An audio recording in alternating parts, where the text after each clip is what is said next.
Good morning. Welcome. West Tennessee Dave here. It's 6:33 in the morning. I hope you are having a wonderful, bright and early morning. If this is not new to you, good to see you all. And if you're coming to us later on Twitch or on YouTube later on Avad, then welcome as well. Always good to see you guys.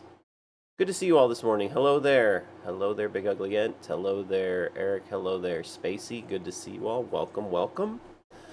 Um, so there will be no there'll be no Sunday stream this week, and there'll be no Friday or Sunday next week. There still will be a Tuesday next week because I'm doing all that travel. But there will be one on Tuesday next week. So there won't be another stream from me after this one until Monday evening, and then we'll have our Tuesday morning. I know. So Spacey asked, so I'm making sure I just get that out of the way. Okay, let's refocus. Where are we at today? What are we gonna go? Let's see what the structure says. Going camping this weekend, and then I'm traveling the following weekend. So, 1 Samuel 5 through 10. So we got a bit of reading to do today. All right, so Samuel came onto the scene last week. Or last week? No, not last week. Came onto the scene just a few days ago. And he is basically going to be the next and final judge of Israel. As after we read the books of Judges, basically he's the leader of Israel, but he's also a prophet. He's hearing from God, and most of the judges heard from God, but he's going to hear from God in a new way that they have seen before a little bit in the past as a prophet of God. And as we saw at the end of the story, we had some people that were part of the religious crew that weren't exactly doing the right thing, and eventually the Philistines came, attacked them, and captured the Ark of God. Okay? And if you want to know what the Ark of God looks like or kind of have any interest in that, we talked about that a while ago. But if you also just want to see kind of a rendition of it in picture form, one of the actually better picture forms of this is from the Indiana Jones movie in The Raiders of the Lost Ark. And there's actually a pretty good rendition of what the Ark of God looks like from the outside. And it was very important piece of their worship, because on the top of it, there were two angels that sat there, and between that was called the mercy seat, and that is where they believe God sat, and they talked to him. So being in that presence was very important. And so the fact that it is gone is very devastating to the Israelites. Okay, so they lost their battle, the Philistines got it, and here we go. Let's get into our reading today. Hi there, Asibla. Good to see you. Welcome.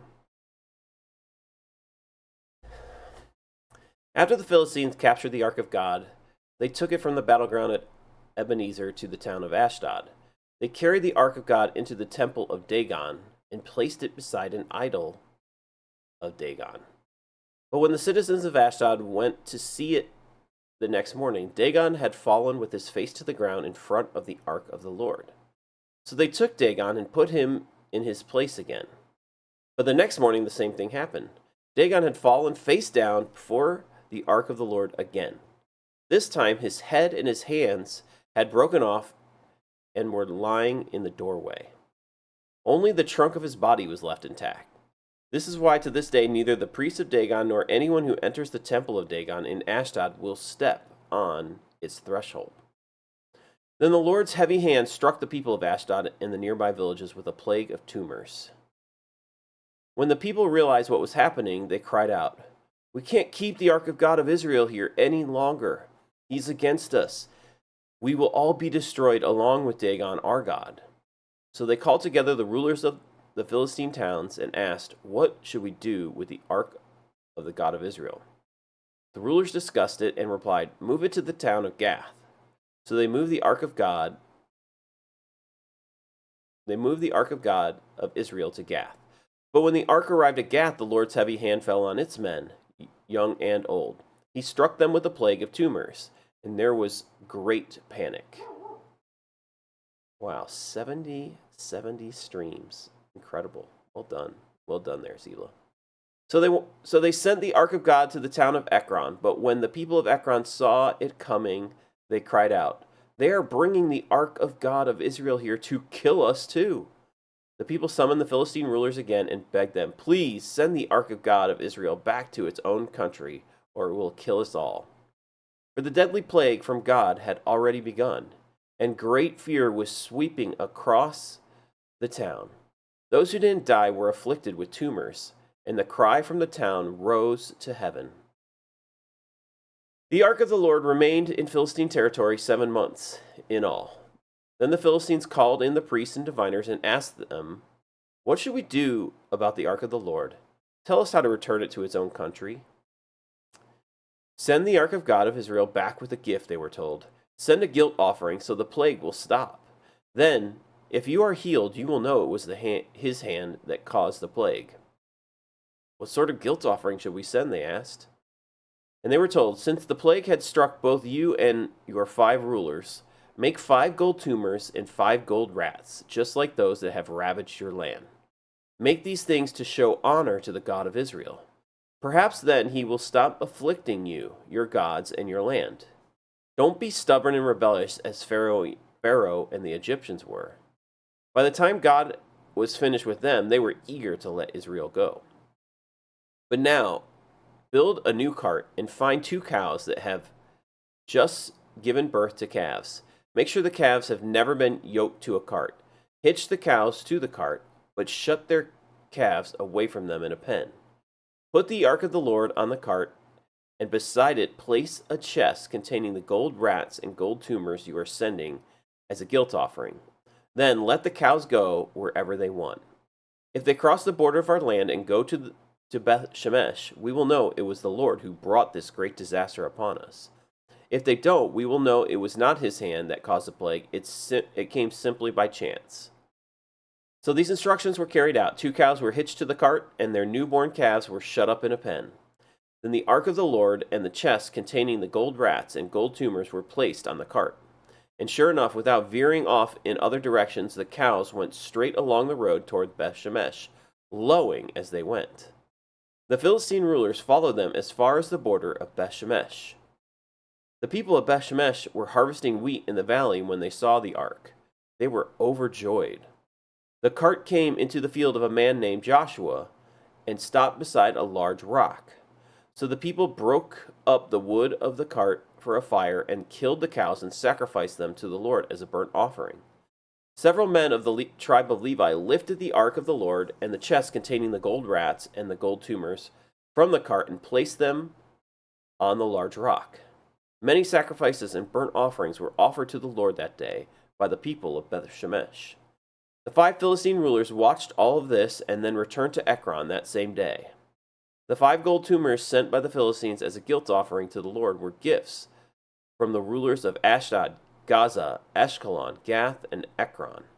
The 5 gold rats represented the 5 Philistine towns and their surrounding villages, which were controlled by the 5 rulers. The large rock at Beth-Shemesh, where they set the ark of the Lord, still stands in the field of Joshua as a witness to what had happened there. But the Lord killed 70 men from Beth-Shemesh because they looked into the ark of the Lord, and the people mourned greatly because of what the Lord had done.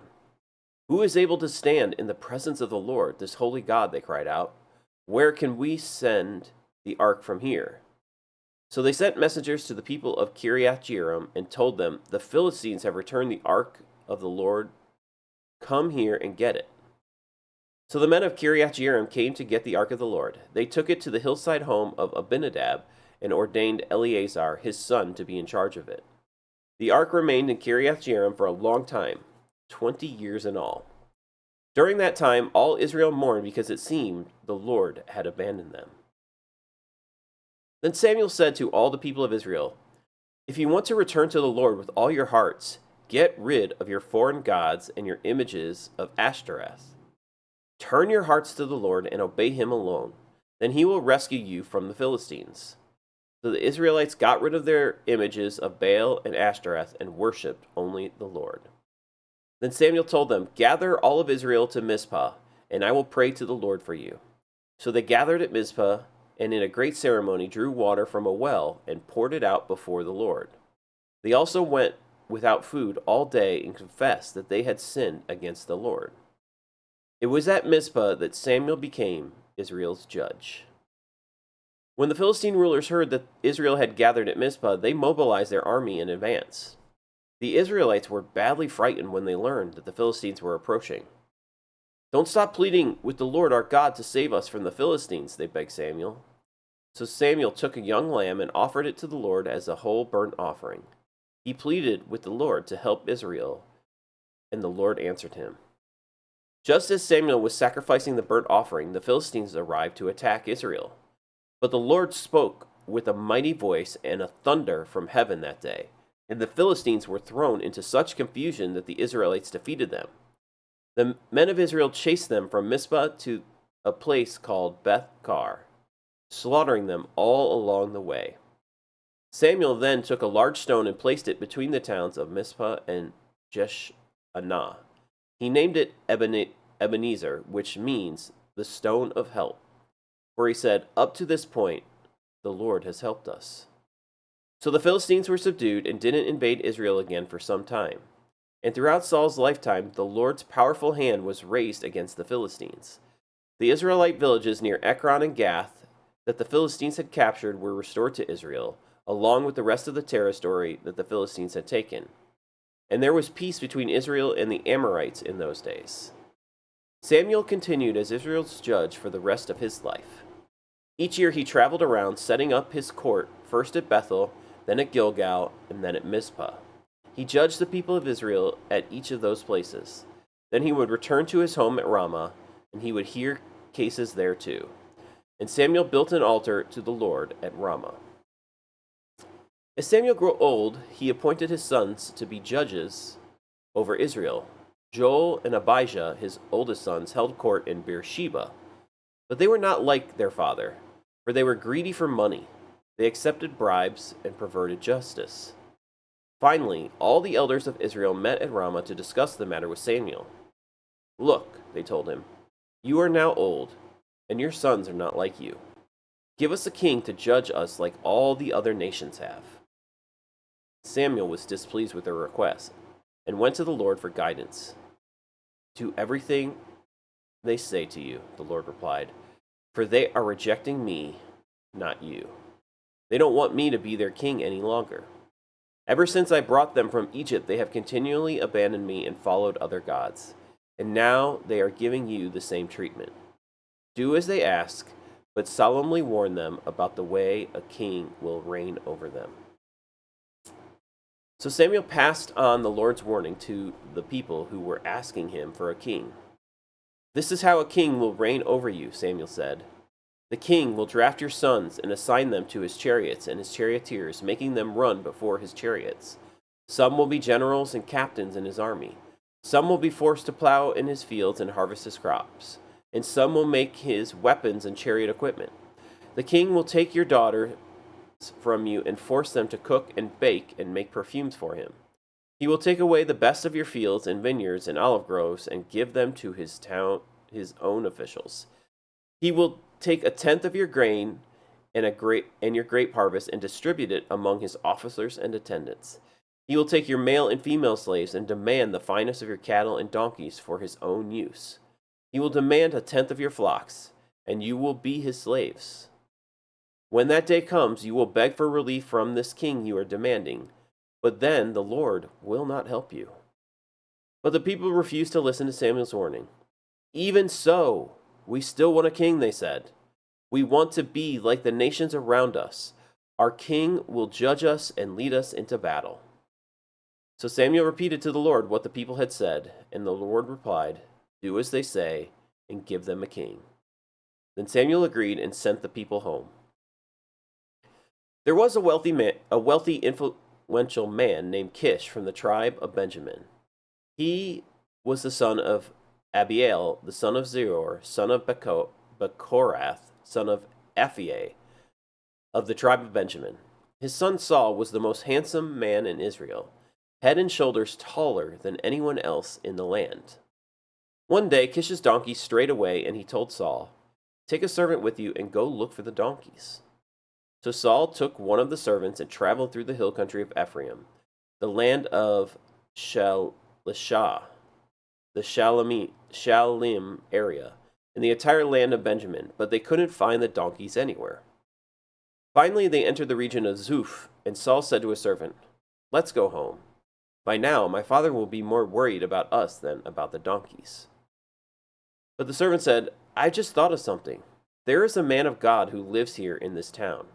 He is held in high honor by all the people because everything he says comes true. Let's go find him. Perhaps he can tell us which way to go. But we don't have anything to offer him, Saul replied. Even our food is gone, and we don't have anything to give him. Well, the servant said, I have one small silver piece. We can at least offer it to the man of God and see what happens. In those days, if people wanted a message from God, they would say, Let's go and ask the seer, for prophets used to be called seers. All right, Saul agreed. Let's try it. So they started into the town where the man of God lived. As they were climbing the hill to the town, they met some young women coming out to draw water. So Saul and his servant asked, Is the seer here today? Yes, they replied. Stay right on this road. He is at the town gates. He has just arrived to take part in a public sacrifice at the place of worship. Hurry and catch him before he goes up there to eat. The guests won't begin eating until he arrives to bless the food. So they entered the town, and as they passed through the gate, Samuel was coming out toward them to go up to the place of worship. Now the Lord had told Samuel the previous day, About this time tomorrow I will send you a man from the land of Benjamin. Anoint him to be the leader of my people Israel. He will rescue them from the Philistines, for I have looked down on my people in mercy and have heard their cry. When Samuel saw Saul, the Lord said, That's the man I told you about. He will rule my people. Just then Saul approached Samuel at the gateway and asked, Can you please tell me where the seer's house is? I'm the seer, Samuel replied. Go up to the place of worship ahead of me. We will eat there together, and in the morning I will tell you what you want to know and send you on your way. And don't worry about those donkeys that were lost 3 days ago, for they have been found. And I am here to tell you that you and your family are the focus of all of Israel's hope. Saul replied, But I'm only from the tribe of Benjamin, the smallest tribe in Israel, and my family is the least important of all the families of that tribe. Why are you talking like this to me? Then Samuel brought Saul and his servant into the hall and placed them at the head of the table, honoring them above the 30 special guests. Samuel then instructed the cook to bring Saul the finest cut of meat, the piece that had been set aside for the guest of honor. So the cook brought in the meat and placed it before Saul. Go ahead and eat it, Samuel said. I was saving it for you even before I invited these others. So Saul ate with Samuel that day. When they came down from the place of worship and returned to the town, Samuel took Saul up to the roof of the house and prepared a bed for him there. At daybreak the next morning, Samuel called to Saul, Get up. It's time you were on your way. So Saul got ready, and he and Samuel left the house together. When they reached the edge of town, Samuel told Saul to send his servant on ahead. And his servant went on ahead. After the servant was gone, Samuel said, Stay here, for I have received a special message for you from God. Then Samuel took a flask of olive oil and poured it over Saul's head. He kissed Saul and said, I am doing this because the Lord has appointed you to be the ruler over Israel, his special possession. When you leave me today, you will see 2 men beside Rachel's tomb at Zelzah. on the border of Benjamin. They will tell you that the donkeys have been found and that your father has stopped worrying about them and is now worried about you. He is asking, 'Have you seen my son?' When you get to the oak of Tabor, you will see 3 men coming toward you who are on their way to worship God at Bethel. One will be bringing 3 young goats, another will have 3 loaves of bread, and a third will be carrying a wineskin full of wine. They will greet you and offer you 2 of the loaves which you are to accept. When you arrive at Gibeah of God, where the garrison of the Philistines is located, you will meet a band of prophets coming down from the place of worship. They will be playing a harp, a tambourine, a flute, and a lyre, and they will be prophesying. At that time, the Spirit of the Lord will come powerfully upon you, and you will prophesy with them. You will be changed into a different person. After these signs take place, do what must be done, for God is with you. Then go down to Gilgal ahead of me. I will join you there to sacrifice burnt offerings and peace offerings. You must wait for 7 days until I arrive and give you further instructions." As Saul turned and started to leave, God gave him a new heart, and all Samuel's signs were fulfilled that day. When Saul and his servants arrived at Gibeah, they saw a group of prophets coming toward them. Then the Spirit of God came powerfully upon Saul, and he too began to prophesy. When those who knew Saul heard about it, they exclaimed, "What? Is even Saul a prophet? How did the son of Kish become a prophet?" And one of those standing there said, "Can anyone become a prophet, no matter who his father is?" So that is the origin of the saying, "Is even Saul a prophet?" When Saul had finished prophesying, he went up to the place of worship. "Where have you been?" Saul's uncle asked him and his servant. "We were looking for the donkeys," Saul replied, "but we couldn't find them." So he went to Samuel to ask him where they were. "Oh? And what did he say?" his uncle asked. "He told us that the donkeys had already been found," Saul replied. But Saul didn't tell his uncle what Samuel said about the kingdom. Later, Samuel called all the people of Israel to meet before the Lord at Mizpah. And he said, "This is what the Lord, the God of Israel, has declared. I brought you from Egypt and rescued you from the Egyptians and from all the nations that were oppressing you. But though I have rescued you from your misery and distress, you have rejected your God today and have said, 'No, we want a king instead.' Now therefore, present yourselves before the Lord by tribes and clan." So Samuel brought all the tribes of Israel before the Lord, and the tribe of Benjamin was chosen by lot. Then he brought each family member of the tribe of Benjamin before the Lord, and the family of Metrites was chosen. And finally Saul, son of Kish, was chosen from among them. But when they looked for him, he had disappeared. So they asked the Lord, "Where is he?" And the Lord replied, "He is hiding among the baggage." So they found him and brought him out, and he stood head and shoulders above anyone else. Then Samuel said to all the people, "This is the man the Lord has chosen as your king. No one in all of Israel is like him." And all the people shouted, "Long live the king!" Then Samuel told the people what the rights and duties of the king were. He wrote them down on a scroll and placed it before the Lord. Then Samuel sent the people home again. When Saul returned to his home at Gibeah, a group of men whose hearts God had touched went with him. But there were some scoundrels who complained, "How can this man save us?" And they scorned him and refused to bring him gifts. But Saul ignored them. Nahash, king of the Ammonites, had been grievously oppressing the people of Gad and Reuben who lived east of the Jordan River. He gouged out the right eye of each of the Israelites living there, and he didn't allow anyone to come and rescue them. In fact, all the Israelites east of the Jordan there wasn't a single one whose right eye Nahash had not gouged out.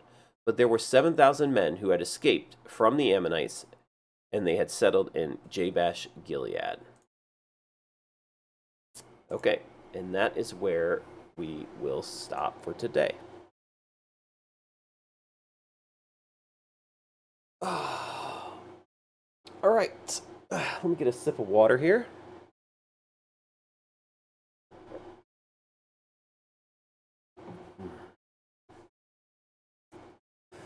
All right, so today, Samuel is getting older. He became ruler and judge. And the people enjoyed his rulership and judgeship, but he's getting old. He appointed his sons to be in the basically the leadership roles. I mean, this is very common. It's a very patriarchal society. Generally, things pass down from family lines, and but these two sons aren't like their dad. They're basically taking bribes. They're doing things that aren't really supposed to be happening. And this reminds us just of the story of the sons of Eli, just that we heard about last time, right? They were not doing the right things. And Samuel kind of wasn't correcting them. So the people say, look, you're getting old, and we want a king to rule us. We want to be like the other nations. And man, just this comment alone sets off this trajectory for the people of Israel going forward of having a king. And yeah, just like you said, Spacey, God's warning them. And Samuel's warning them. Samuel doesn't even like the thought of it. The concept of this group of people, the Israelite community, is so foreign to many of the groups and kingdoms around them. They don't have just this one person king ruling them. They don't have family line that continues to rule like a monarchy, right? They came out of Egypt and Pharaoh, which is basically a kingship, a family line ruling a kingship. But even more than that, Pharaoh, to some extent, believed they were God. All right. And now you see all the surrounding nations with kings ruling over them, which are generally going to be family line kingdoms until somebody takes it over and, basically goes to war with them to then take over the kingdom. That's how kingdoms are overthrown, is that you defeat the king and then you become the king. And Samuel's just like, guys, we don't have that system. We're not supposed to have that system. Different rulers, different judges have come up, and they've been from all different family lines. So this wasn't supposed to be how it is. We are a people group that's so different. But this is what you want. You want to be like everyone else. And man, that's what they're saying. We want to be like the other nations. Like, you're looking up to the other nations. Like, that's your model. God is ruling and reigning over us. He is our king. He hasn't appointed a king because he's the king. Like, but you want to be like other nations. You don't think that it's good enough that we are like separate and different? Okay, so Samuel is not happy about it, but that's what they want. And these are God's chosen people. This is like, they were the ones that have been, and they want to just be like everyone else. And so, yes, it looks horrible. And God's like, look, they're not rejecting you, Samuel. They're rejecting me. Now, fast forward to our day and age. Is your goal in life to look like everyone else? Do you want to just be like everyone else?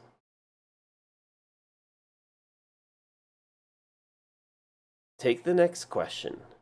Do we want somebody to rule and reign over us? How many people want somebody to rule and reign over their life? Okay, and let's talk about what the things are. let's just talk about it from American culture because I'm an American and I know the majority of you live in America here, that are watching right now, that are talking back to me.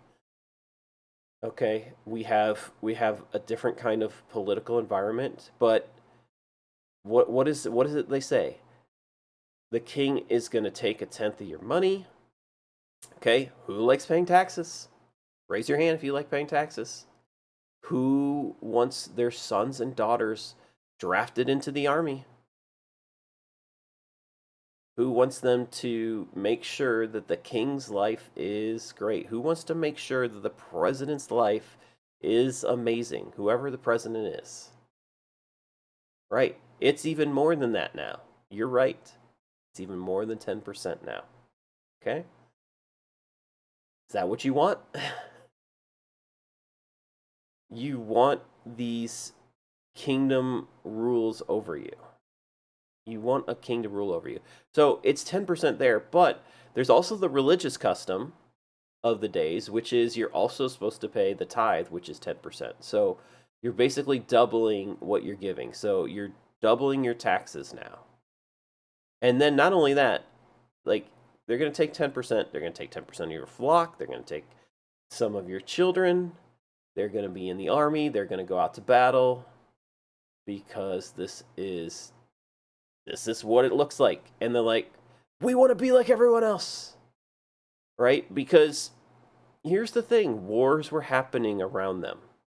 And wars were coming at them. The Philistines were invading and trying to rule over them.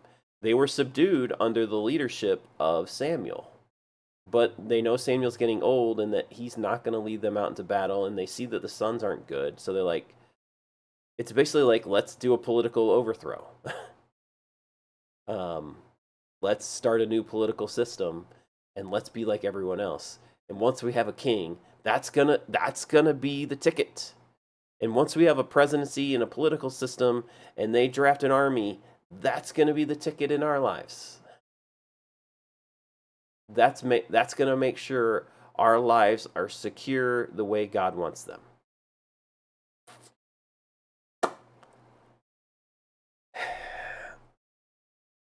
Man, it doesn't look that different, right? It doesn't look that different.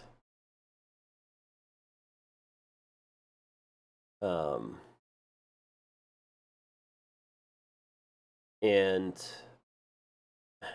humans are idiots.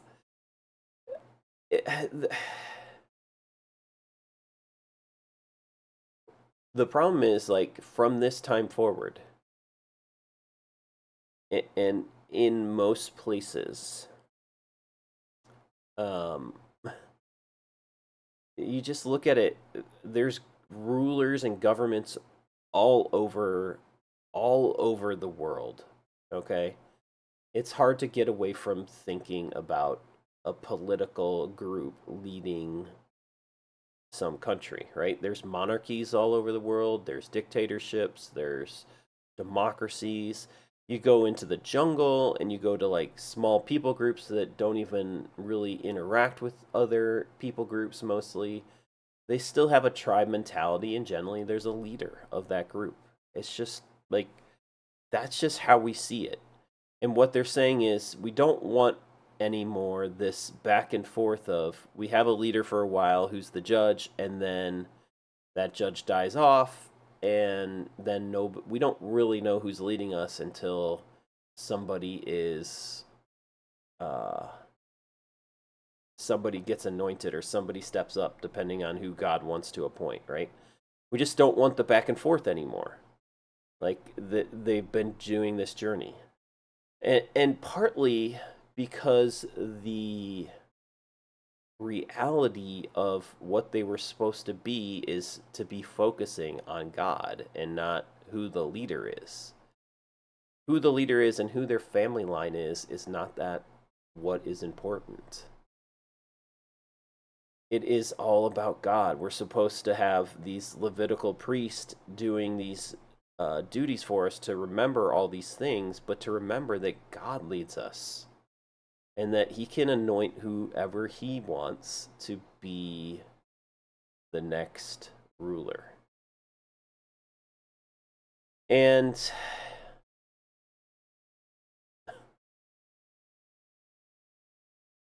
yeah, having these judges and prophets wasn't enough for them. Having people that spoke the word of God to them when they couldn't hear wasn't enough. Having a leader or somebody rise up in the moments that they needed somebody wasn't enough. They wanted a constant presence. To some extent, like they want a constant presence as a leader. But they want to be like the other nations. This leader is going to be less and less about the spiritual journey, though, and more about just what you see in this world. God is and was the king, and God still is the king, but now they're going to have an earthly king that is not God for a while. And so they're replacing God as king, which God says is just what they're doing anyways. They worship other gods anyways. They have their idols. Yes, they got rid of them. Generally, they get rid of them under a good judge's rulership, because the judge is like, get rid of your idols. Like, it's part of your repentance. Get rid of the things that you are turning to worship.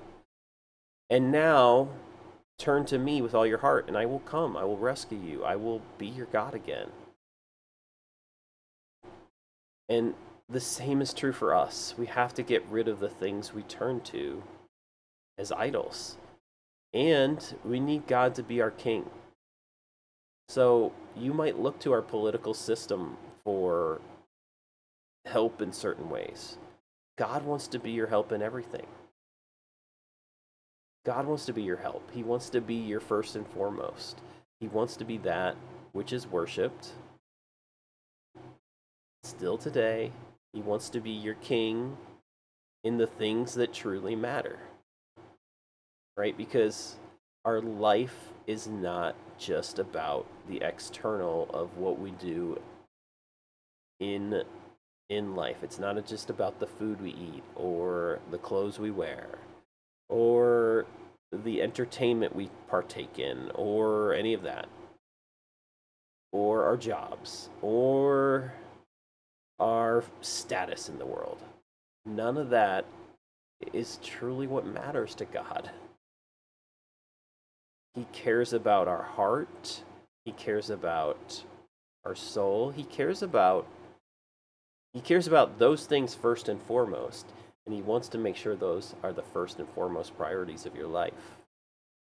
And then he also knows that you do need to eat and wear some clothes. He takes care of us, but he starts with the things that are internal and that matter more.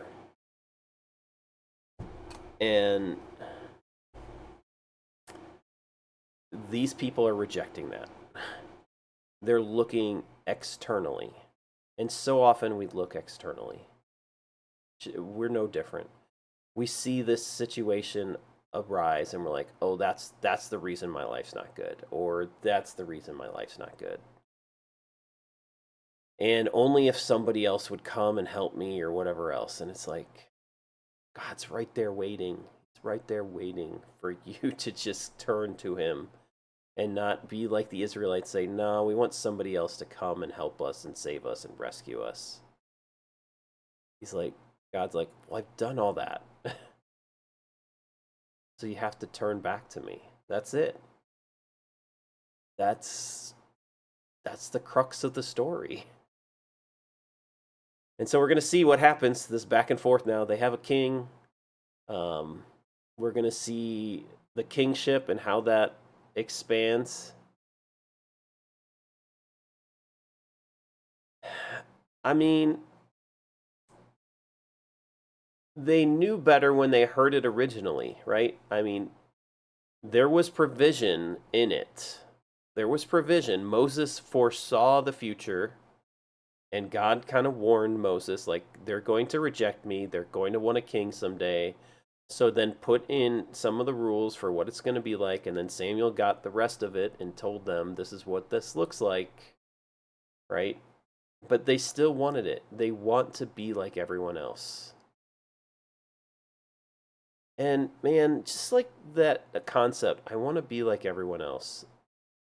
I mean, that prevalence is so good, like strong in our culture. I mean, that is why we're such a commercialized, capitalistic society, because that that message, that spirit of, man, I want to wear nice clothes like everyone else. I want to have a nice car like everyone else. I want to have a nice home like everyone else. I want to have a nice job like everyone else. I want to have the same health care as everyone else. I want to have the same schooling. It's such a comparison, and the world in which we live in operates so well under that guise that I want to play poker as well as anyone else, right? It's it's what drives us to generally do a lot of the things that are done in our culture. Or like then we take it to the next level is I want to be better than anyone else. When you don't realize you already are if you're God's chosen. Now you don't have to like prove yourself to you don't have to prove yourself to anyone else. That's the beauty. That's the beauty of this moment is like I don't have to prove I'm better.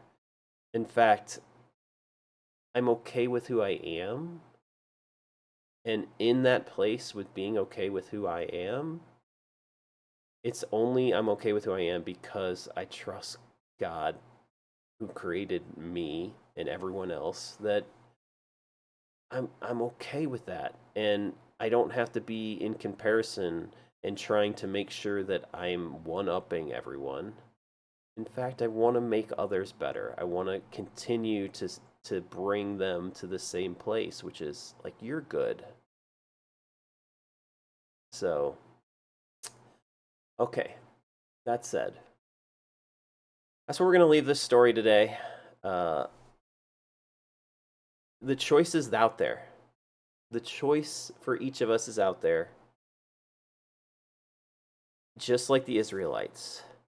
Who are we letting rule and reign over us?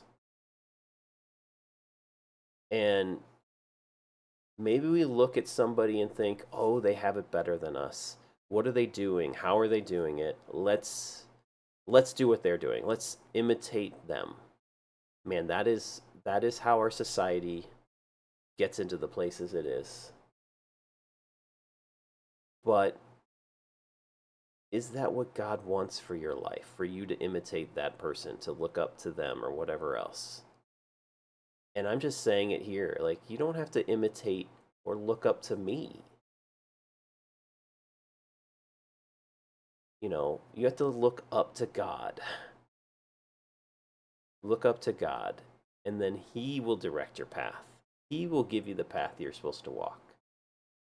And then you don't have to worry about your how you present yourself to the world. You're just presenting yourself to God. And then that should be enough. All right. Love you guys. Thank you. Thank you for being here. I hope you guys enjoyed it and enjoyed this part of the journey. We now have the kingship that's going to take on its whole new thing. And we'll see if it's a good journey or not. We're gonna find out. We're gonna find out as we go forth from here, because that is a big part of the story going forward is the kingship. And yeah, Bible study, Bible story hype. We had some good stories here. So as we said at the beginning, thank you for being here. We won't be back this Sunday because I will be out camping. So I'm sorry, won't be back for that. The next Bible story will be on Tuesday morning. you get a few days off. And I know that might not be enjoyable. I enjoy doing this. I love it. But we just don't have any other choice for that right now. So it is what it is. But we will see you guys soon, and then I will see you guys Monday for study stream. I won't be doing Sunday morning, and I won't be doing my Sunday night stream either. My son's in a play this week, and since I'm going camping this weekend, I'm going to his Sunday night stream. So, or his Sunday, not stream, his Sunday night play to go watch him do the play. So I'm excited for that. And yeah, so we'll be back with you guys for study stream Monday night at the next stream, or Tuesday morning for the next Bible story stream as we pick it up. Love you guys. See you soon.